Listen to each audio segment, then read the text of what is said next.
अस्सलाम वालेकुम viewers, I am Hina Mahjabeen. I hope you all will be fine.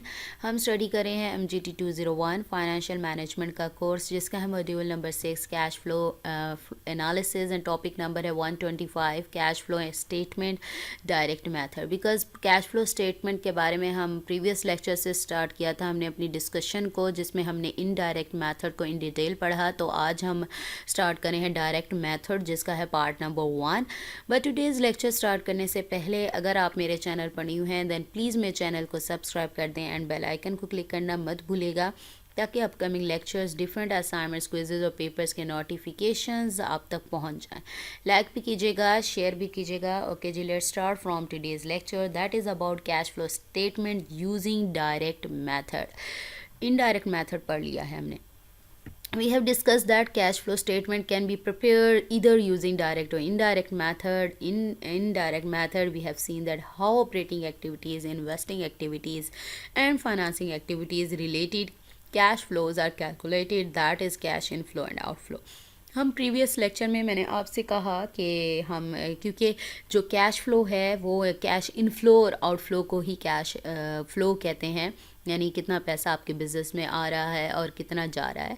तो ये जो operating activities, investing activity, financing activities हैं, ये 3 कंपोनेंट्स हैं कैश फ्लो स्टेटमेंट के, जिसको इन डिटेल हमने बाय यूजिंग इनडायरेक्ट मेथड पढ़ा कि किस तरह से कैश इनफ्लो हो रहा है और कैश आउटफ्लो हो रहा है। और मैंने आपसे कहा कि कैश इनफ्लो है तो इसे प्लस करना है और आउटफ्लो है तो उसे माइनस करना है। और ये जानना बहुत ज़्यादा ज़रूरी है, क्योंकि जब भी आप कैश फ्लो स्टेट में एडजस्टमेंट्स करते हैं तो आपको नहीं पता होगा कि कब कैश इनफ्लो और आउटफ्लो हो रहा है, तो आप ये एडजस्टमेंट्स नहीं कर सकते।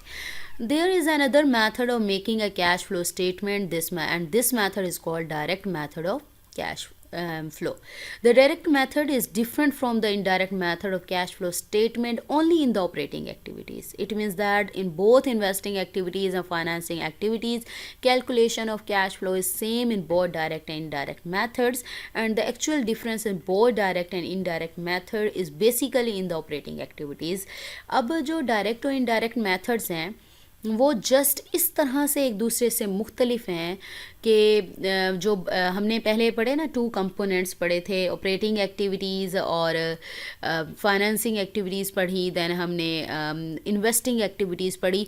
जो फाइनेंसिंग एक्टिविटीज़ और इन्वेस्टिंग एक्टिविटीज़ हैं उसमें डायरेक्ट और इनडायरेक्ट मेथड सेम है, दोनों का वे सेम है। जस्ट चेंज कहाँ आता है? इन ऑपरेटिंग एक्टिविटीज़ में। यानी ऑपरेटिंग एक्टिविटीज़ में तब्दीली है, किसमें? डायरेक्ट और इनडायरेक्ट मेथड की बात करूँ तो बाकी 2 एक्टिविटीज़ जो cash flow from investing activities and cash flow from financing activities में सारा मेथड डायरेक्ट और इनडायरेक्ट का सेम है, बट ऑपरेटिंग एक्टिविटीज़ में चेंज है।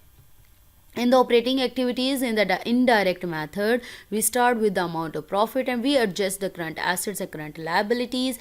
Difference in that, and we consider the non-cash items to get the amount of cash inflow or outflow from operating activities. तो जब हमने operating activities की बात की थी by using indirect method, तो हमने profit से start किया था, यानी profit की अमाउंट, net profit लिखा था, ऊपर net income लिखा था अगर आपको याद हो तो फिर हमने current assets और current liabilities की adjustment की थी, कौन सी कैश इनफ्लोज थी और आउटफ्लोज थी, यानी ऐड किया था, सब्ट्रैक्ट किया था, हमने डिफरेंस देखा था। देन नॉन कैश जो आइटम्स थे, एक्सपेंसेस थे, उनको जैसे डेप्रिसिएशन था हमारे पास, उनके जो अमाउंट थी उनकी कैश इनफ्लो और आउटफ्लो को देखा था ऑपरेटिंग एक्टिविटीज़ में। So let's see an example of operating activities के क्या क्या चेंजेस आते हैं cash inflow and outflow in the operating activities by using direct method.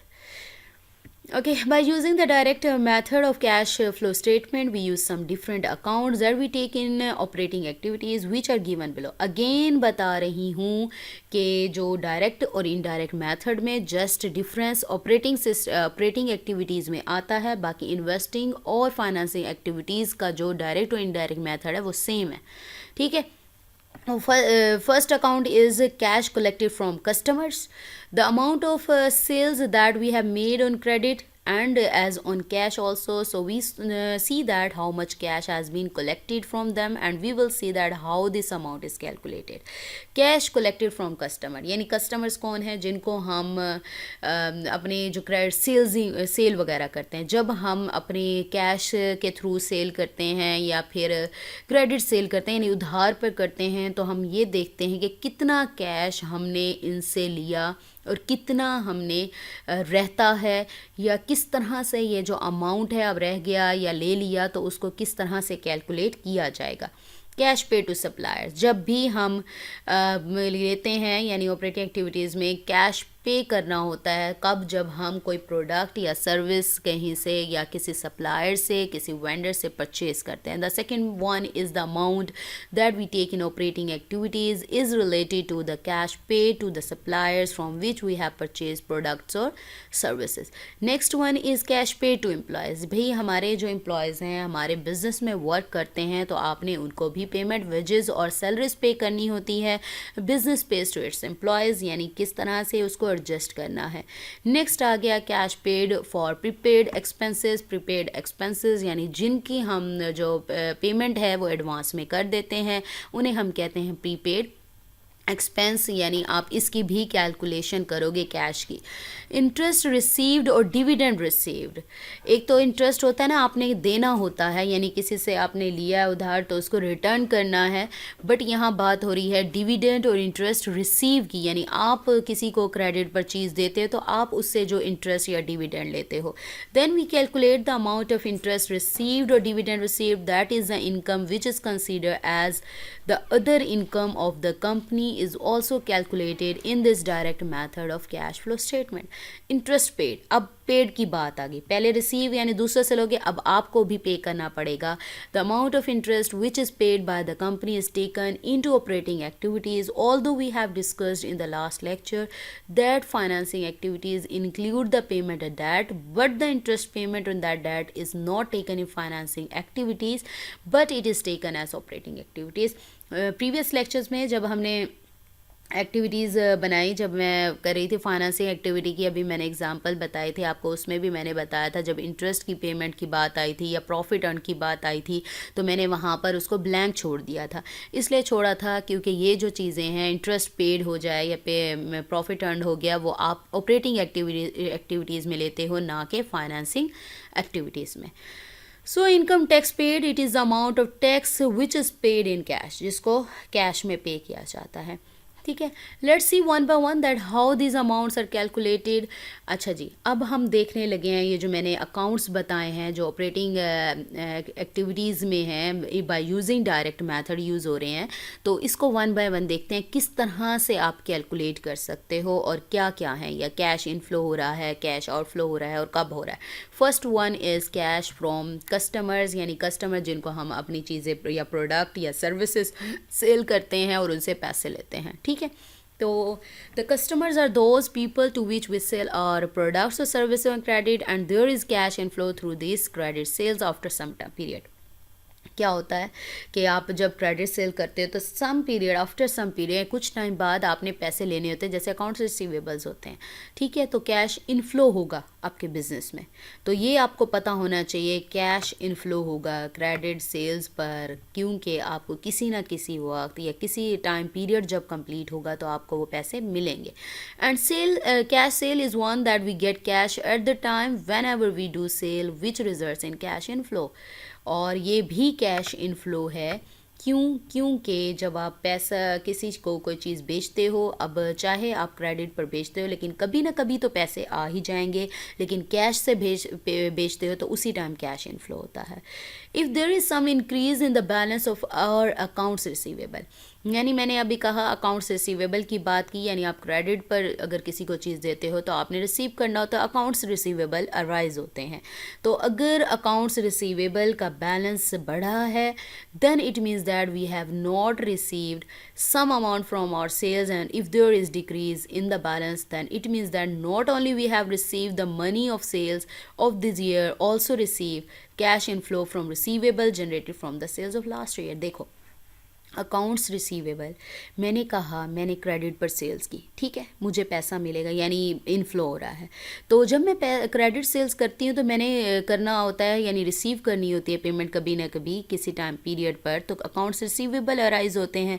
अगर अकाउंट रिसीवेबल का जो बैलेंस है वो बढ़ जाए, इसका मतलब क्या हुआ, बहुत सारे लोग हैं जिन्होंने मेरा पैसा देना है, मैंने उन लोगों से रिसीव ही नहीं किया, तो इसका मतलब क्या होगा, मैंने जो सेल्स की थी उसकी कुछ अमाउंट है जो यानी बढ़ गई ना, तो रिसीव नहीं की। लेकिन अगर यही अकाउंट्स रिसीवेबल का बैलेंस कम हो जाए, यानी ये कम होने का मतलब ये है कि मैंने अपने सारे पैसे या तो इक्वल आ जाए ओपनिंग क्लोजिंग, या फिर अगर कम होने का मतलब ये है ना सिर्फ मैंने जो लोगों को क्रेडिट पर चीज़ें दी थी वो पैसे मिल गए हैं, बल्कि पिछले साल की जो मेरी पेमेंट्स वगैरह रहती थी सेल्स की, उसकी भी कुछ पेमेंट्स जो रहती हुई थी उसका कैश भी मुझे मिल गया है, यानी डबल हो गया, पिछले साल का भी मिल गया, इस साल का मिल गया, यानी मेरे जो अकाउंट्स रिसीवेबल हैं वो क्या हो गए, डिक्रीज़ हो गए, यानी बैलेंस लोगों ने ज़्यादा से ज़्यादा लोगों ने मेरा पैसा रिटर्न कर दिया।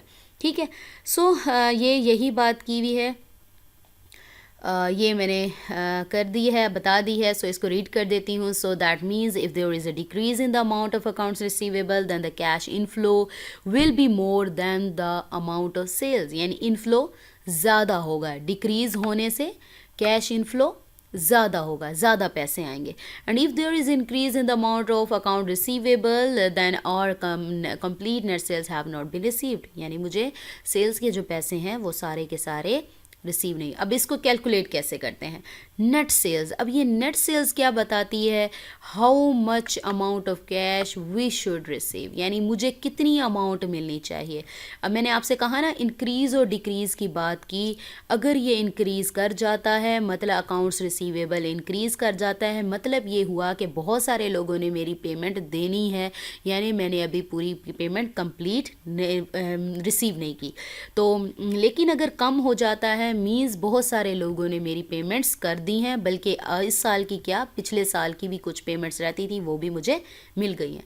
तो इसको कैलकुलेट करने का क्या है, नेट सेल्स में आपने ऐड कर देना है ओपनिंग अकाउंट्स को, यानी ओपनिंग अकाउंट्स रिसीवेबल को, देन आपने माइनस कर देना है एंडिंग यानी क्लोजिंग अकाउंट्स रिसीवेबल को।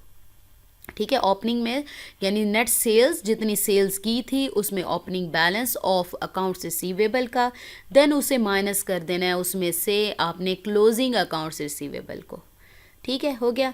नेक्स्ट आ जाएं कैश टू सप्लायर्स। अब जब आप किसी से चीज़ परचेज़ करते हो सप्लायर वेंडर से, तो आपने उनको पेमेंट भी करनी होती है। When we have to make payment that is related to purchases, यानी परचेजेस से रिलेटेड है। When we purchase thing then we have to pay cash to suppliers और vendors. Now when we purchase something on credit it results into accounts payable, यानी जब भी आप किसी से कोई चीज़ ख़रीदते हो क्रेडिट पर, अब मैं ख़रीद रही हूँ, मैंने उसको कभी ना कभी पेमेंट करनी है, यानी मेरा ये काम है कि एक्सपेंस है कि मैंने जो पे करना है, तो अकाउंट्स पेएबल इन अराइज होते हैं। If the balance of accounts payable becomes decreased till the end of the year then it means that we have paid some more amount in cash than the amount of which we made purchase, यानी जितनी purchases की थी उससे कुछ ज़्यादा ही payment मैंने कर दी है, यानी डिक्रीज हो रहा है। ठीक है, तो डिक्रीज हो रहा है ना पेएबल, यानी मेरी पेमेंट्स अब मुझे ज़्यादा नहीं करनी पड़ेंगी। Because the balance account receivable decrease and payment has been done, यानी रिसीव पेमेंट मेरी कम होने का मतलब ये होगा कि मैंने ज़्यादा से ज़्यादा पेमेंट्स कर दी हैं। ठीक है, तो रिसीवेबल डिक्रीजेज और payment done. Okay, if the balance of accounts receivable becomes increase then it means that we have not paid some amount from the purchase of that year also. अब increase होने का मतलब क्या हुआ, मेरे pebbles बढ़ते जा रहे हैं, मेरा कर्ज बढ़ता जा रहा है जो मैंने पे करना है। तो इसका मतलब क्या हुआ, कुछ पेमेंट्स ऐसी हैं जिसकी परचेजेस मैंने की थी, क्रेडिट वगैरह मैंने उसको रिटर्न नहीं किया। That means that the cash outflow resulting from purchases will be less than the amount of purchases that we have made in this year. So let's see how we can calculate this cash payments to suppliers. Okay जी, purchases में add कर देना है आपने opening accounts payable को, यानी opening balance of accounts payable को, यानी कितनी परचेजेस की उन परचेजेस में आप ऐड करोगे ओपनिंग अकाउंट्स पेबल को। दोनों को ऐड करने के बाद देन माइनस कर दोगे closing balance of accounts payable से। इसके साथ साथ इसमें आपने ऐड करना है एंडिंग यानी क्लोजिंग स्टॉक में से, यानी डिफरेंस इन दोनों का, क्लोजिंग स्टॉक में से ओपनिंग स्टॉक को माइनस करो, जो आंसर आएगा उसको भी इन सब में ऐड कर देना है। ठीक है, तो इन दोनों को माइनस करने, यानी closing balance of stock minus opening balance या ओपनिंग स्टॉक को जो आंसर आएगा वो परचेजेस में ऐड करो, देन ओपनिंग अकाउंट्स पेएबल यानी balance of opening balance of accounts payable में, देन माइनस कर दो closing balance of accounts payable में से। तो हमारे पास कैश पेमेंट्स टू सप्लायर्स यानी सप्लायर्स को कितनी पेमेंट करनी है की है, तो वो आपके पास आंसर आ जाएगा। सो हमने यहाँ पर कुछ अकाउंट्स के बारे में स्टडी कर लिया है और बाकी जो रिमेनिंग अकाउंट्स हैं कि आपके पास जो डायरेक्ट मेथड को यूज़ करते हुए ऑपरेटिंग एक्टिविटीज़ के, वो हम इसको नेक्स्ट लेक्चर में इंशाल्लाह स्टडी करेंगे। So we have completed our today's lecture here. मुझे अपनी दुआओं में याद रखिएगा, अपना ख्याल रखिएगा। टेक केयर, अल्लाह हाफिज़।